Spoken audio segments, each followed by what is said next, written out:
Bonjour, bienvenue dans cette nouvelle vidéo. Ici sur cette chaîne, on parle d'astuces et de conseils pour optimiser sa location courte durée.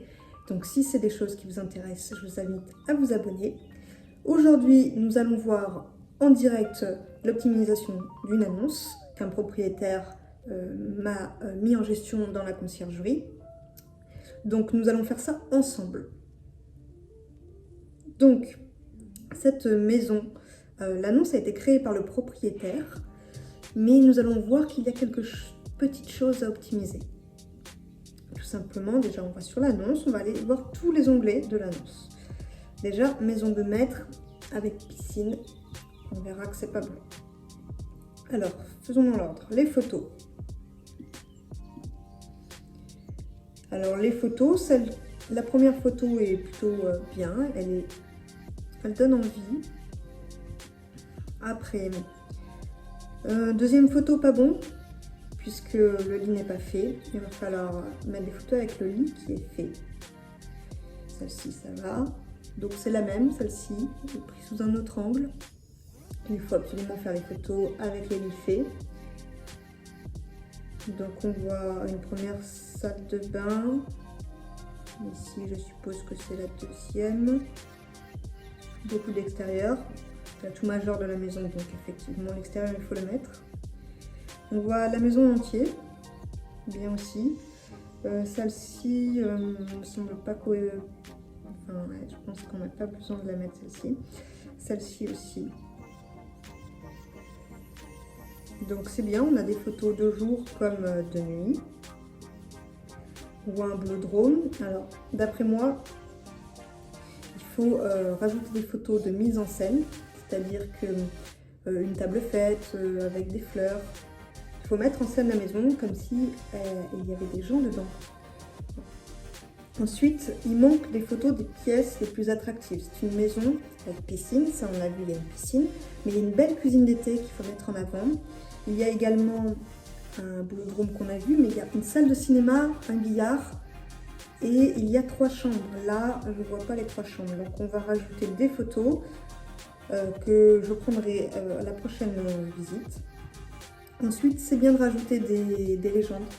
Je pense que pour l'algorithme, ça optimise l'annonce. Donc là, par exemple, qu'est-ce qu'on va rajouter? Vue sur la piscine de nuit. Voilà. On va mettre énormément, hein, mais c'est très bien.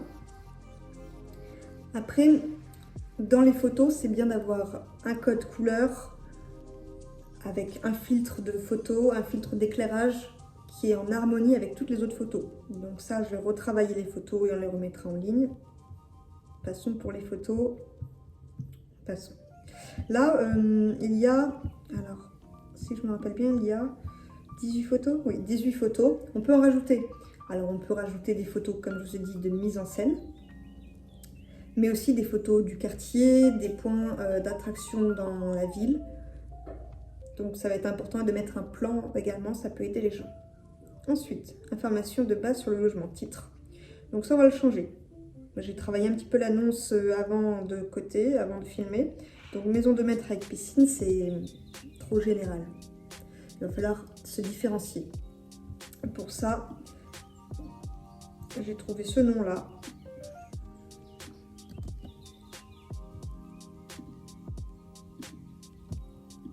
Alors, on va voir si ça rentre. C'est trop gros, il y a 9 caractères entre eux. Villa Palmera, c'est bien de donner un nom quand c'est une grande maison. La Villa Palmera, ça fait tout de suite mieux. On met les points d'attraction. Il y a une piscine, le billard, la salle de cinéma, le boulodrome. Bon là, on ne va pas pouvoir tout mettre, donc qu'est-ce qu'on va enlever? La piscine, je pense que c'est la première photo qu'on voit de la maison, donc on voit qu'il y a la piscine. Mais c'est quand même un point important. Je pense qu'on va... J'hésite. Qu'est-ce qu'on va enlever? On va enlever le cinéma. Et on mettrait une photo. Voilà. Parfait, ça rentre pile poil.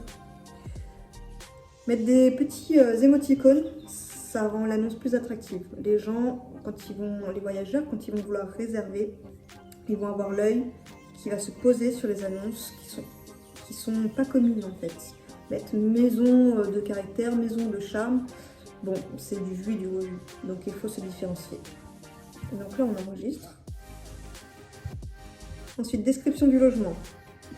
Bon, là, effectivement, on peut mettre 500 mots, il y en a 67. Ce logement paisible offre un séjour détente pour votre famille, pour toute la famille. Là aussi, j'ai fait autre chose, on va mettre ça. C'est bien d'en mettre plus, là, j'en ai pas mis beaucoup, mais je m'adapterai au fur et à mesure. Cette authentique villa en pierre de taille a été entièrement rénovée pour vous offrir tout le confort moderne. On va rajouter avec sa climatisation réversible, important de mettre les services. Décorée avec goût, elle n'a rien perdu de son charme d'antan. Vous serez séduit par sa cuisine d'été au bord de la piscine et de son boulodrome, ainsi que de sa salle de cinéma privative et de son billard. Elle dispose de 3 chambres avec 3 lits doubles. C'est important de mentionner quels sont les types de lits. Effectivement, s'il y a 3 chambres, ça ne veut pas forcément dire qu'il y a 3 lits doubles. Il peut y avoir des lits simples, et plus de 2 des fois, donc c'est bien de le mentionner. Ensuite, d'ailleurs, je me suis trompée. Ça va dans le logement. Hop. Et on mettra tous les services. Je ne l'ai pas mis pour le moment, mais je le mettrai prochainement après la vidéo, où je mettrai qu'il y a une machine à café de telle marque, qu'il y a de quoi cuisiner, et mettre le détail, dire qu'il y a 2 salles de bain avec 2 douches, une à l'étage, une au rez-de-chaussée. Ça va être important de mettre vraiment tous les détails. Donc là, toute la maison est accessible par les voyageurs.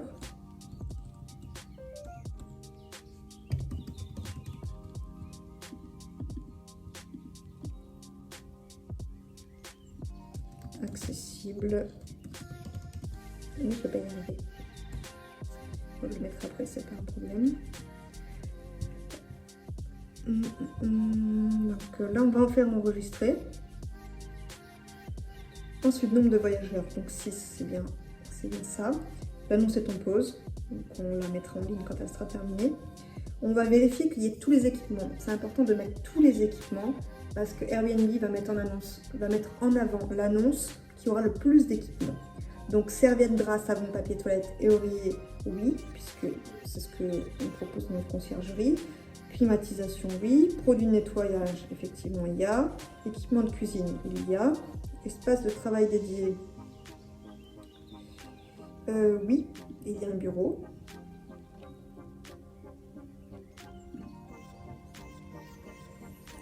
Maintenant, avec le télétravail, il y a de plus en plus d'équipements, effectivement. Vaisselle et couvert, effectivement, c'est une maison où on peut vivre. Alors, sèche-linge, que je me rappelle.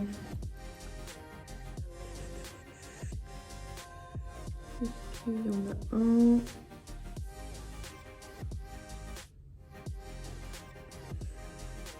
Je ne sais plus. Sèche-linge, oui, ça y est, je l'ai trouvé. Sèche-linge, il y a. C'est gratuit dans le logement. Voilà. Ensuite, sèche-cheveux, effectivement, il y a. Chauffage, bien sûr. Chauffage, sélection réversible. Voilà. Jacuzzi, non. Piscine, oui. Télévision, oui. Et on va même mettre... Ah oui, d'accord, là on peut mettre tout. Bon, c'est pas ça que je voulais mettre, mais c'est pas grave. Lave-linge, il y a. Le wifi, il y a. Un sac de bain, baignoire, non. Bidet, non. Savon pour le corps, il y a. On va pas mettre de marque. Produit nettoyage, bien sûr. Après shampoing, non. Sèche-cheveux, oui. Eau chaude, évidemment. Je ne sais pas pourquoi il y a ça.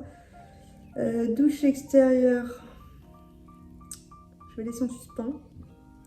Shampoing, oui. Gel douche, oui. C'est bien que vous passiez par une conciergerie ou pas. C'est bien de mettre gel douche, shampoing à disposition. Hein. Équipement de base, on a dit oui. Bon, il y a les draps. On s'en fiche du détail. Espace de rangement pour les vêtements, oui, il y a un dressing. Étendoir à linge, oui. Cintre évidemment, faire passer... Ah, ça il n'y avait pas, il faut revoir. Voilà, alors, mettez le plus d'équipement possible. Là je vais passer un peu pour aller plus vite. Voilà, mais vous avez beaucoup d'équipements, faites la liste vraiment de tout ce que vous avez. Détecteur de fumée, c'est obligatoire, donc mettez-le. Kit premier secours, c'est un plus. Oula, il y a beaucoup de choses. On remettra à jour tout, bien sûr. Table à manger, évidemment. Il y a un lave-vaisselle, il y a un congélateur. Il y a un grille-pain aussi, j'ai vu. Je l'ai pas mis. Je l'ai perdu. Oh my god.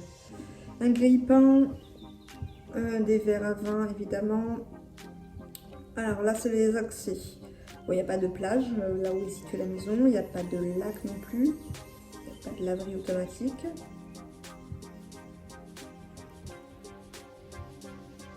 Ensuite, il y a un extérieur, il y a un barbecue à l'extérieur.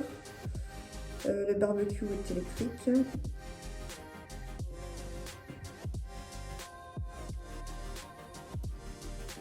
Donc voilà.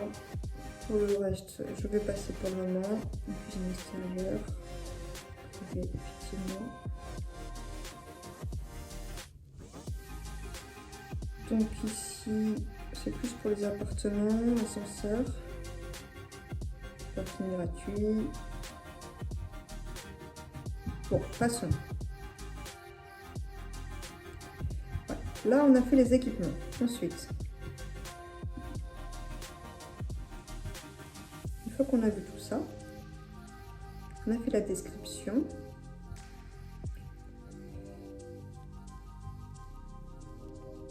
Description du quartier, voilà. Ça, il va falloir rajouter quelques petites choses.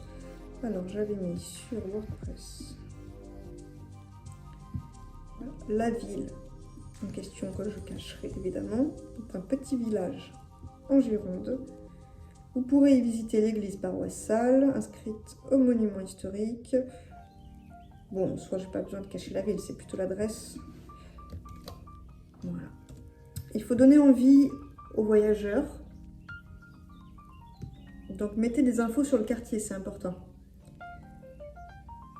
Ensuite, remplissez le plus de choses possible. Donc là, on va mettre un emplacement général. Oui, c'est bien. C'était bien mis. Type de logement, villa, logement entier, parfait. Ici, 3 chambres, 3 lits, 2 salles de bain, parfait. Caméra de surveillance. Voilà, sur place, il faut le mentionner, attention. Donc pour cet onglet, on a terminé. Tarif et disponibilité. Prix par nuit. Désactiver la tarification intelligente. Utilisez plutôt un channel manager. Après, bon, je ne suis pas très objectif. J'ai une conciergerie, donc j'utilise un channel manager.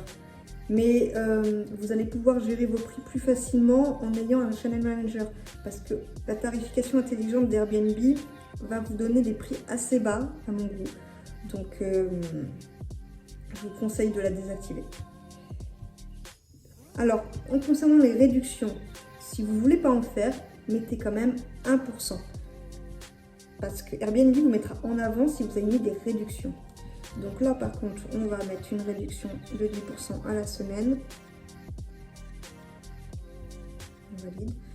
Réduction au mois, je ne pense pas qu'il y ait des personnes qui prennent le logement pour un mois. Mais on va mettre 1%, comme ça on a remis quelque chose. Ah d'accord, on peut pas... Pourquoi je mets 10 ? Je vais pas dire à 6 200 € par mois, personne ne va louer. Ensuite, les autres réductions, vous voyez. Mais personnellement, je retouche sur le channel manager, donc je n'avais pas touché à ça. Frais de ménage. Et oui, ça c'est une question très courante. Est-ce qu'on met des frais de ménage? Absolument. Toujours des frais de ménage. Toujours. Là, on avait défini. Voilà. €. Les animaux ne sont pas autorisés dans cette maison. On ne met pas d'autres frais, ça ne sert à rien. Frais de séjour, frais de linge, beaucoup trop de frais. Non, juste des frais de ménage et vous comprenez tous les frais. C'est-à-dire le nettoyage du linge, la personne qui nettoie, vous comprenez tout dedans. Une durée de séjour minimale 2, c'est ce qu'on a conclu avec les propriétaires. Alors, il est bien de mettre, alors là on n'est pas là, une plage de disponibilité 12 mois. Pourquoi? Parce que s'il y a des voyageurs qui ont aimé la maison, qui veulent relouer pour l'année prochaine, on ne verra plus votre maison en ligne. Donc 12 mois, c'est important. Personnellement, je demande à ce qu'il y ait un préavis de 2 jours à l'avance pour réserver en instantané, mais ça ne veut pas dire qu'ils ne peuvent pas réserver un jour avant. Ils font une demande, mais ils ne pourront pas réserver en instantané. Voilà. Après, si vous faites des séjours de 1 semaine, du samedi au samedi, si vous avez une maison que vous collectez, ici, vous pourrez définir jour d'arrivée non autorisé le lundi, le mardi, le mercredi, le jeudi, le vendredi. Voilà. Et le dimanche. Et jour de départ non autorisé, le lundi, le vendredi, enfin du lundi au vendredi, je veux dire, et le dimanche. Ça fera du samedi au samedi. Voilà. Donc cet onglet, on a tout paramétré. Conditions et règlements, mettez absolument des conditions d'annulation flexibles.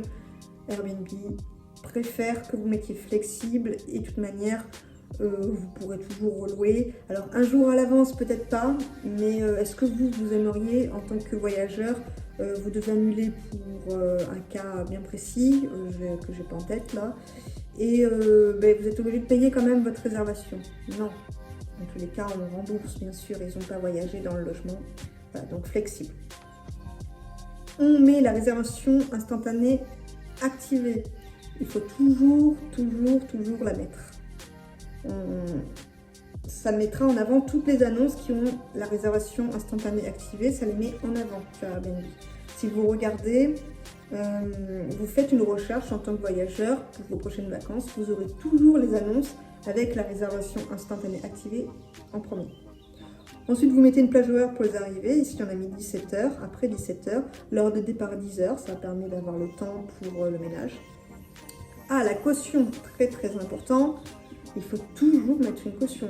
Si vous avez un problème, ne serait-ce que, pas les gros problèmes, hein. Là, je parle de problèmes dans le sens, je sais pas, l'eau de la piscine et ils ont fait n'importe quoi, elle a viré au verre parce qu'ils ont mis du savon par exemple. Non, voilà, il y a de la mousse, ils ont fait une soirée mousse dans la piscine.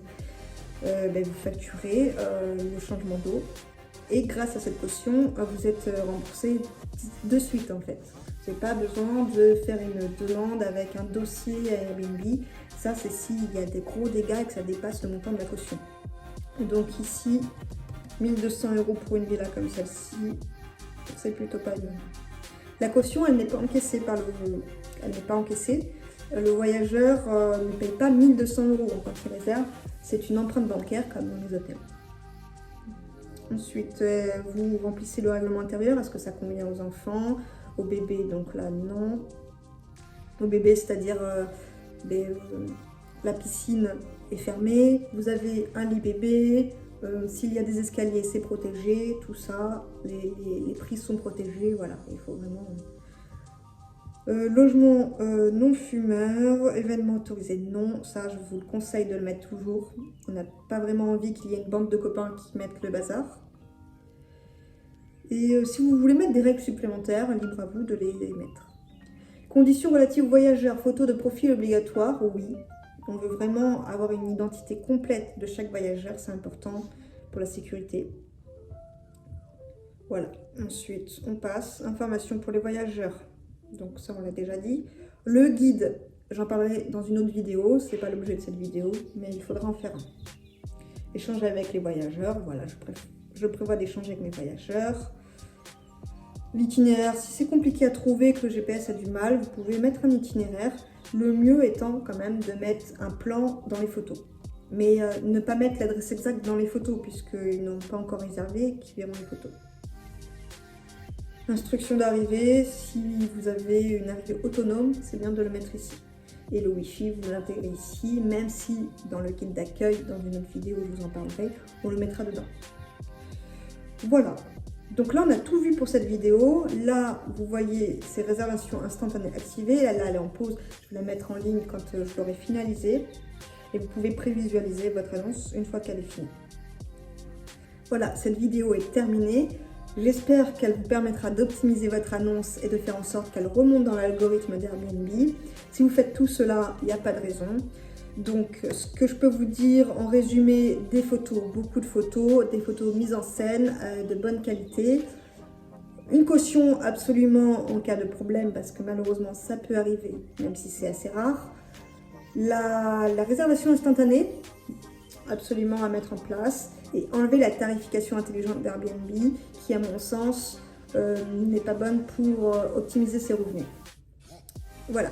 Si cette vidéo vous a plu, mettez un pouce, ça m'aidera à faire connaître cette chaîne puisqu'elle est nouvelle, donc je compte sur vous. À bientôt dans une prochaine vidéo.